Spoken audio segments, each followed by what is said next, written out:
this lecture, we're gonna start with some image processing. So let me show you a quick video. So this is a video I took with my mobile phone of a deflating balloon. So it's a yellow colored balloon. Ignore the light on the right, but essentially I've filled the balloon with air and let it deflate. And as trivial as it seems, the question is, how does the radius of the balloon change over time? And I know what you're thinking. I mean, it's a very easy problem, but making the computer do this problem for you, that's a bit of a challenge. I've tried to make the video have a good contrast, meaning visually speaking, there has to be a good difference in the background and the foreground. So obviously the foreground consists of a bunch of things. It consists of my hand, it consists the balloon, it consists the switchboard, it consists the green light. It's a night lamp, but yeah, it does consist of a bunch of things, and visually we can clearly make out that the balloon is changing shape over time, and additionally you can see the reflection of the tube light on the balloon as well over here. So with all this, the question is, how do you make the computer do this? So you may think, okay, I'm gonna find out the boundary of the balloon, find out the perimeter, and do the thing like that. But let's see how we can achieve this using Python. Most likely for this lecture, we'll not have something in Octave. We'll just keep things in Python because OpenCV is a very robust library which helps us in image processing. Well, OpenCV originally is made for C++. Once you require a lot of speed, you can start coding in C++. But in the end, whatever you're doing in Python is actually calling the C++ routines or C++ programs in the backend, so it doesn't make a difference. And this is just the starting of it. I mean, here it's a case of a balloon which is deflating. You could extend the same logic to, for example, a vesicle. So what is a vesicle? Vesicle is a membrane filled with fluid, and if you have a solution which is hypertonic or hypotonic, meaning the concentration of salt inside uh, in the fluid inside the membrane is different than the fluid outside, then either fluid will rush into the membrane causing it to swell, or fluid will leave the membrane causing it to shrink.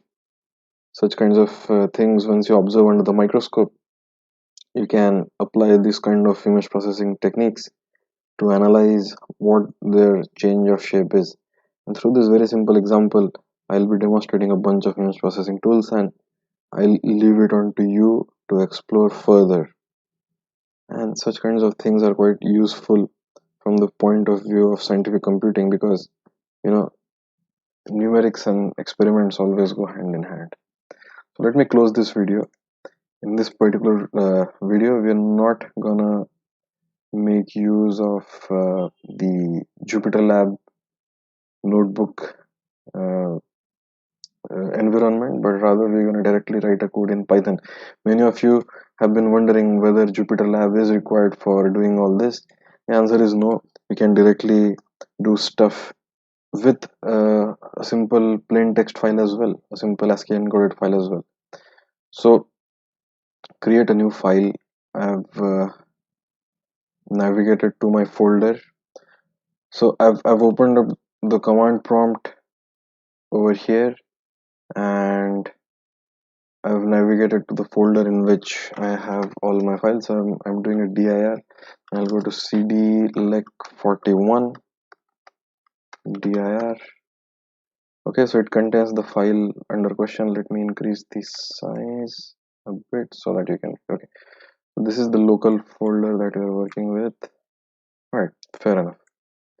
So on the left, I have opened up a new file.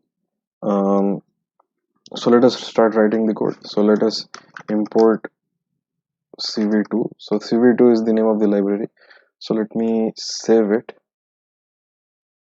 I'm gonna save it in our folder. It's lecture 41.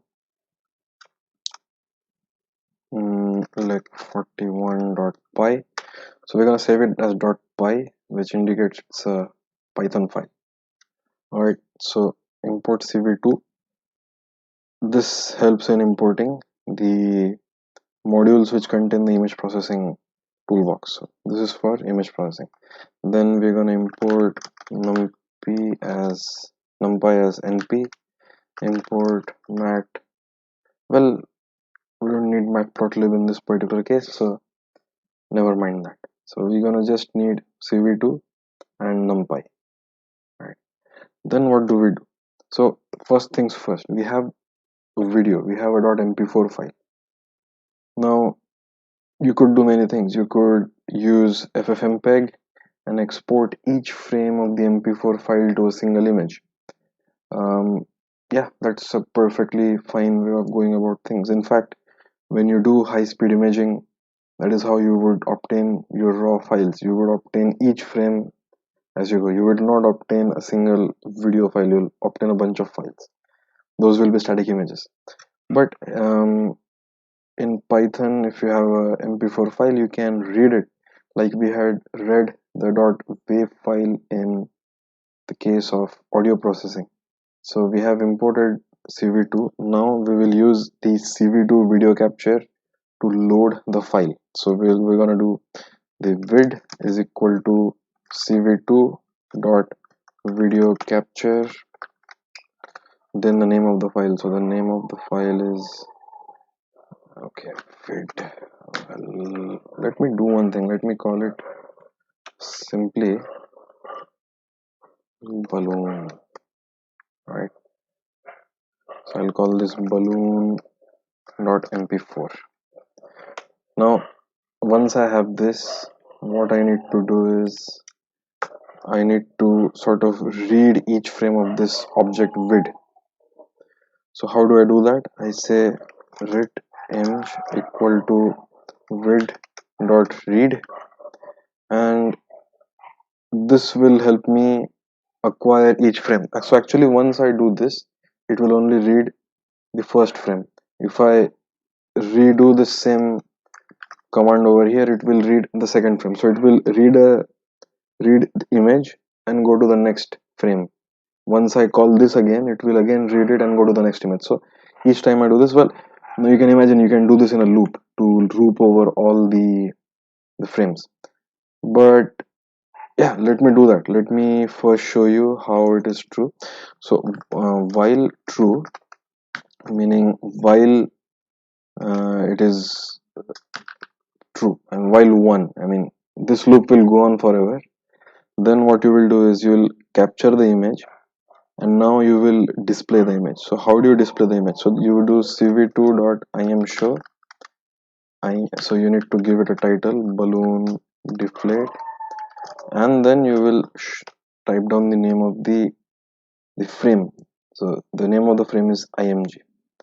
So once you execute this, you have to do cv2.wait key 1, which is to ask the computer to wait for a while, 1 millisecond, before going to the next. So let me save this. Let me go over here. Let me do python lec41.py. Okay, so there you go. So now you will say that okay, wait, there's error over here. So why this error? And the reason is, once it runs out of frame to read, the return value will throw an error. So let us do that. Let me print the value of ret. So you will realize that it is true, and then suddenly it goes false. So then the loop exits. That's a very hard way of stopping the loop, but in our case it checks out. It doesn't bother us in any way. It's fine. Okay, so this is the basic loop that you're gonna do. In case you want to increase the delay, you can simply make it 100. So then you will perceive the code running with a larger delay. So let me run this. So look, there's a larger delay in the code.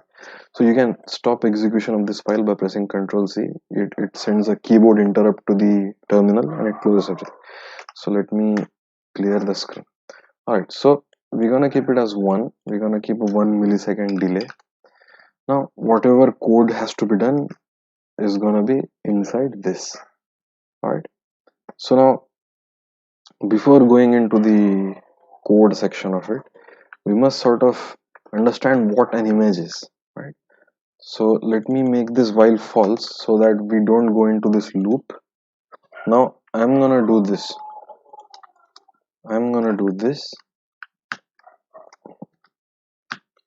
So I'm reading one frame, and after reading this frame,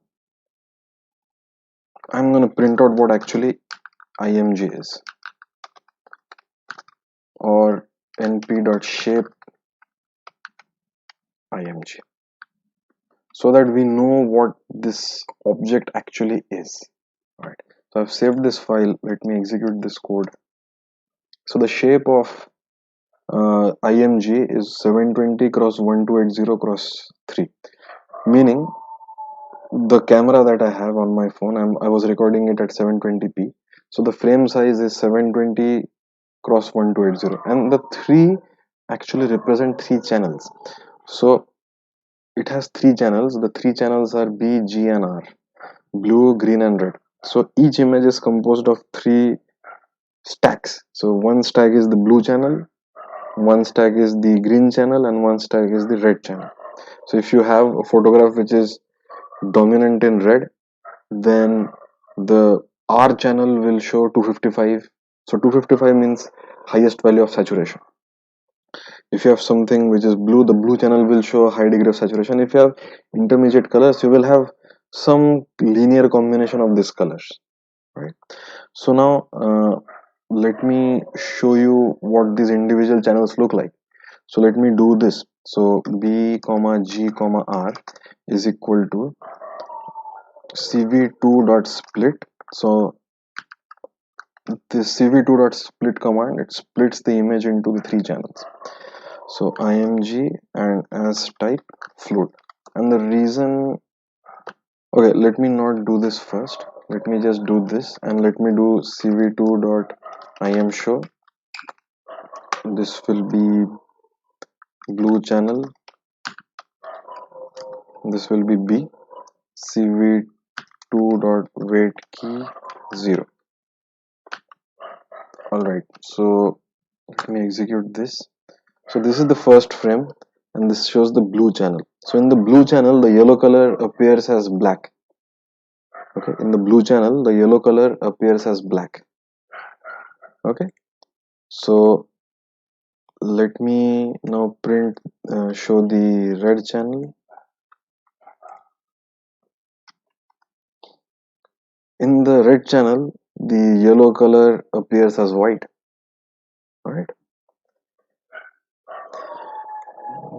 In the green channel, don't bother with the title of the frame. So I've saved this. I'm gonna run this. It also appears as white. But notice how the bulb color has changed. Anyway, so this is how you can split. But now what I want to do is I want to do some arithmetic on the image. So what do I mean by doing some arithmetic on the image? I will have some BGNR. I would like to do some linear combination of BGNR so that the balloon is most prominent. The other things are not that prominent. This means I'm gonna mix the channels and create a composite image. For that, I must first export BGNR as float. This will help in doing the arithmetic later on. Now, once I've split the channels, I'm gonna create a composite image. So I'm gonna make isolate is equal to some A times or alpha or C1 times B plus C2 times G plus C3 times R. Okay, I'm gonna do this. Now what is the purpose of doing this, it will be clear. So let me denote C1 as 1.5, C2 as 0. I can just C1, yeah, C1 as 1.5, C2 as 0, and C3 as say 0.5.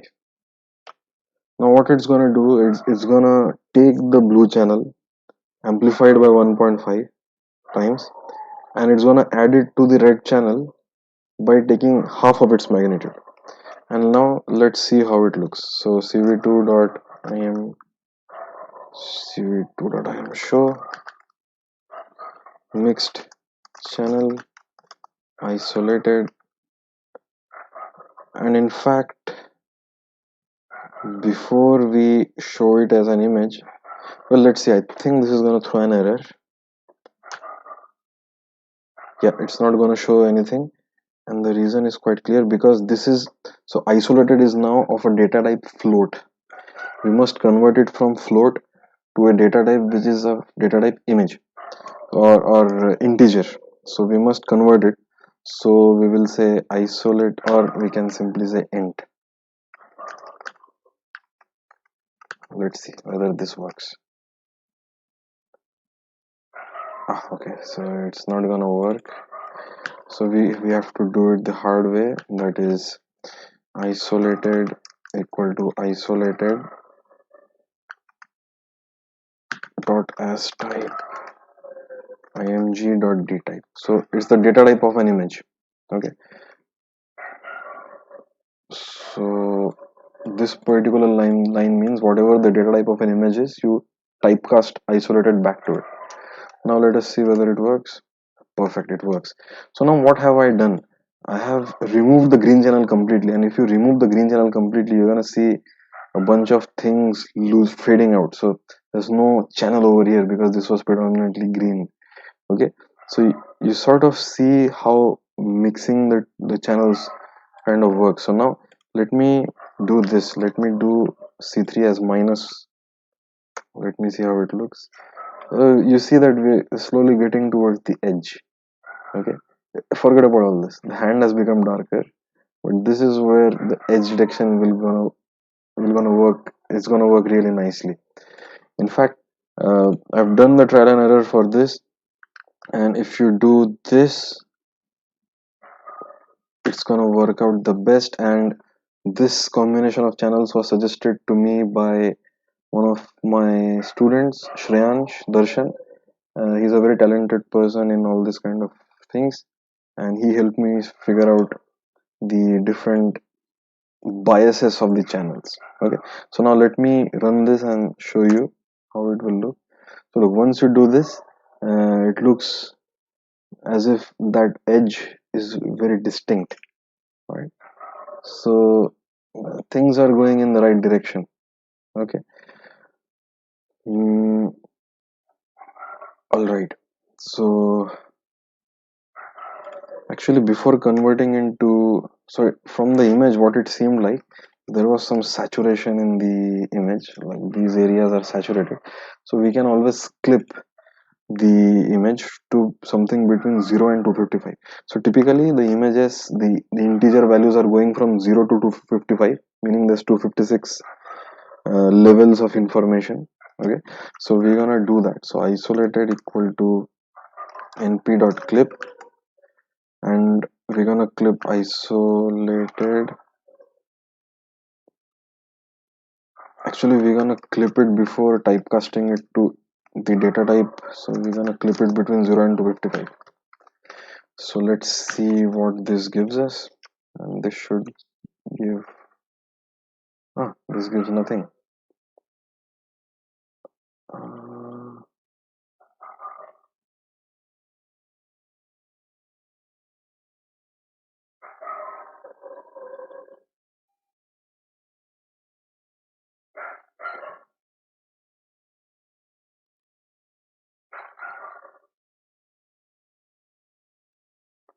uh, I've put in the coefficients incorrectly.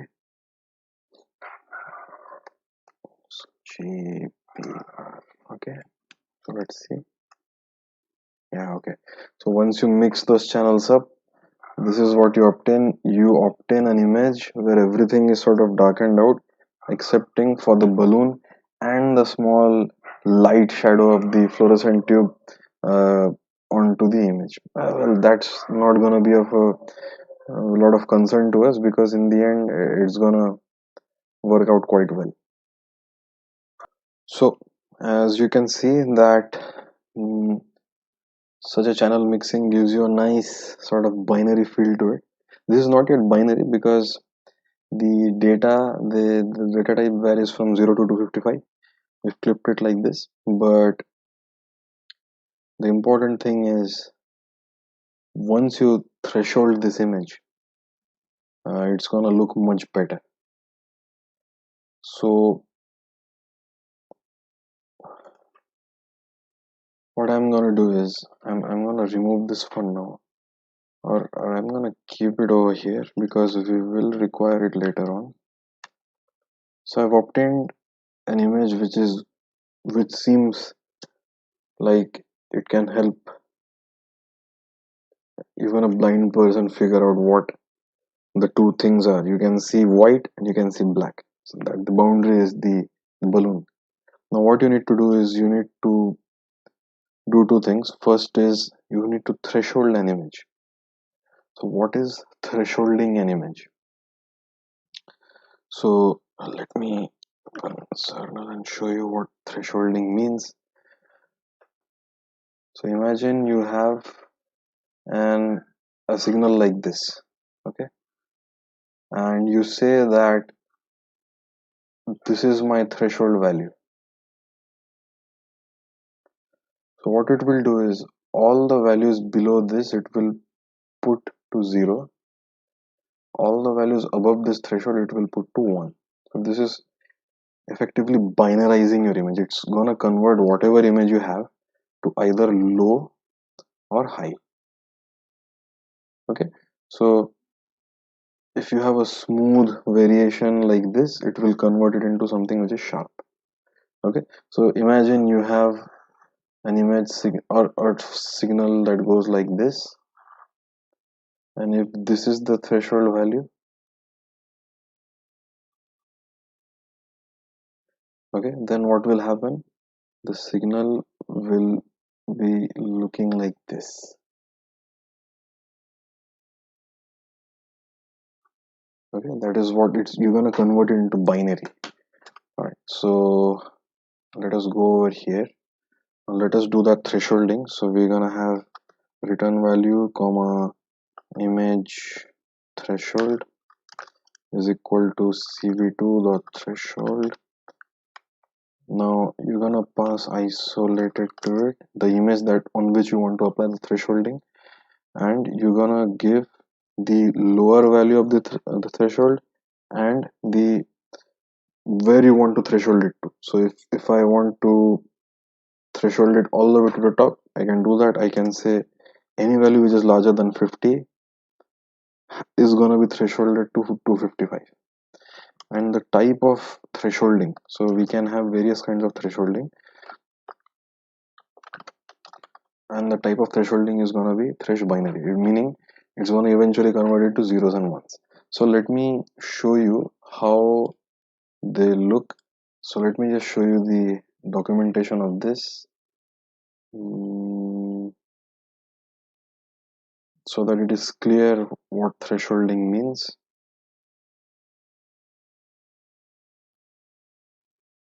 Mm,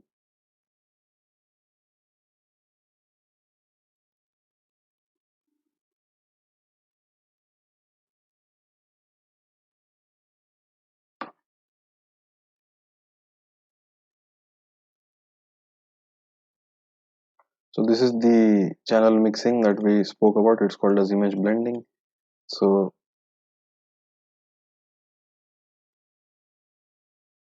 this is a bitwise operation, we don't need that.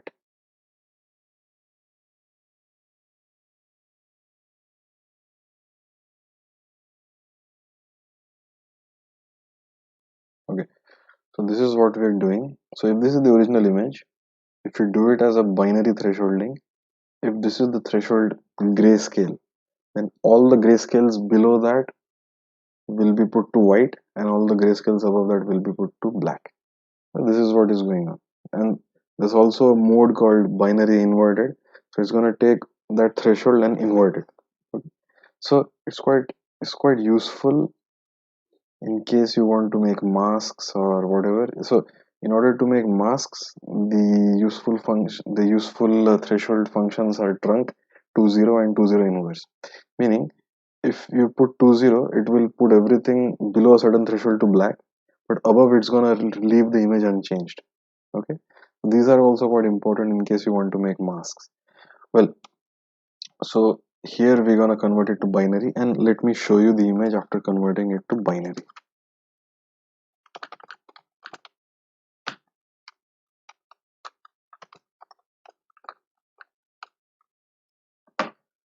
All right, so let me execute the file. Oops, I forgot to write the name.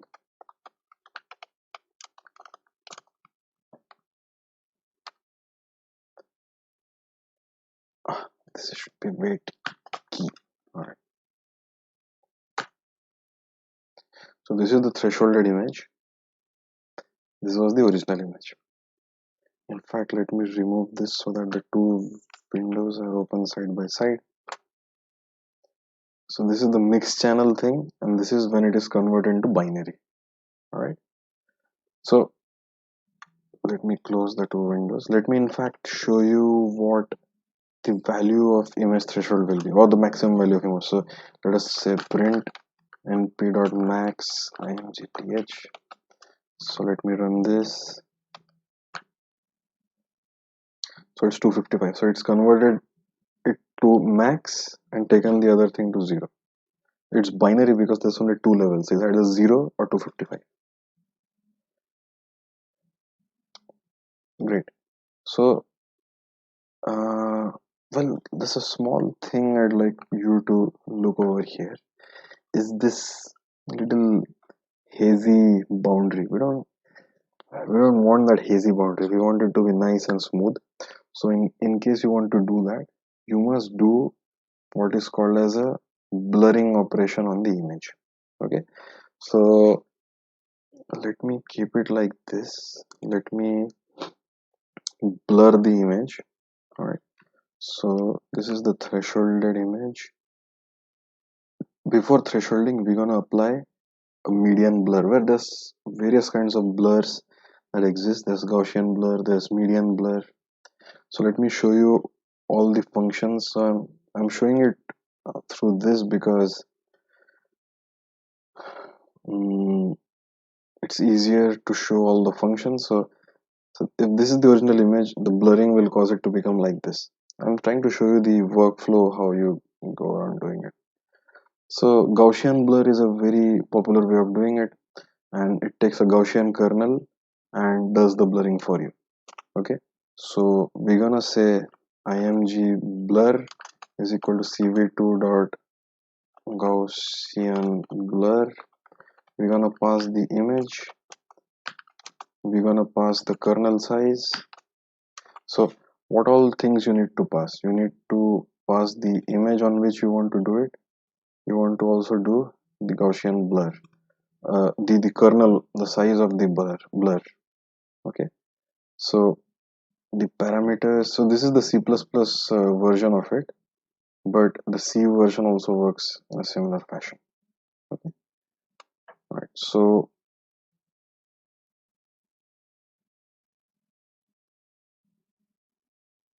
based on the kernel size, it's gonna figure out what the standard deviations are gonna be, and typically we keep it 0 to keep everything normalized. All right, so isolated 5,5 and 0.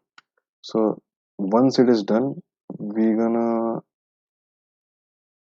well, we can show the blurred image also. So let me do that.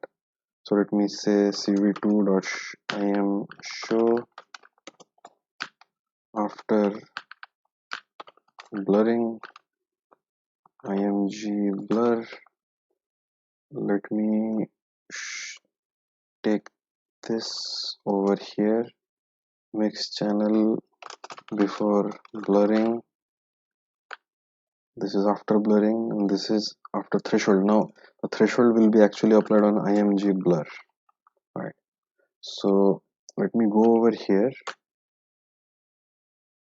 This G should be a capital G. Okay, yeah. So look at the two images. So this is before blurring and this is after blurring. So the edges seem to have smoothened out. In fact, let me increase the size of the kernel to 10 cross 10, so you have a larger area of blurring. I have to close the windows.